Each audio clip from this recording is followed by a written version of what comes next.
మండల కేంద్రమైన నకిరికల్లులో ప్రజా సంఘాల ఆధ్వర్యంలో నిరసన చేపట్టారు.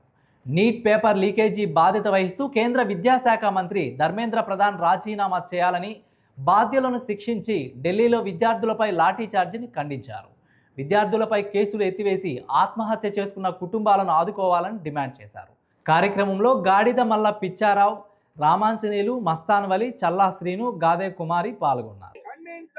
దేశ రాజధాని రాజీనామా చేయాలి. కేంద్ర విద్యాశాఖ మంత్రి రాజీనామా చేయాలి. చర్చలు జరపాలి. రాజీనామా ప్రభుత్వం వైఖరి జంతర్ దగ్గర నిరాహార దీక్ష చేస్తున్న విద్యార్థులపై కేంద్ర ప్రభుత్వం. సోదరులారా, ఈ రోజు దేశవ్యాప్తంగా కేంద్ర ప్రభుత్వం అమానుష చర్యకి ఖండిస్తూ దేశవ్యాప్తంగా స్కూళ్లు బంద్ చేయాలని చెప్పని కాకో జనతా పార్టీ అట్నే దేశంలో ఉన్న ప్రజా పార్టీలు మొత్తం కలిసి పిల్లల భవిష్యత్తు నాశనం చేస్తున్నారని చెప్పి ఉద్దేశంతో ఈ రోజు బంద్ జరుపుతున్నారు.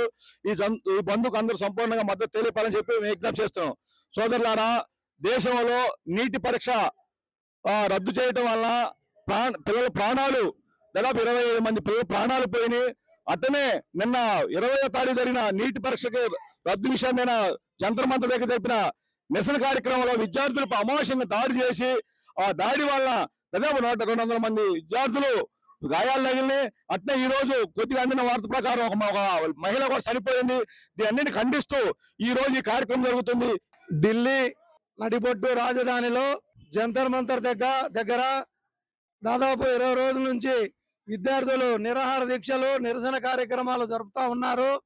ఇటీవల కాలంలో నీటు పరీక్షా పేపర్లు లీక్ అవటం, ఈ బీజేపీ ప్రభుత్వం అధికారంలోకి వచ్చిన తర్వాత దగ్గర 50-60 సార్లు పేపర్లు లీక్ అవటం జరిగింది.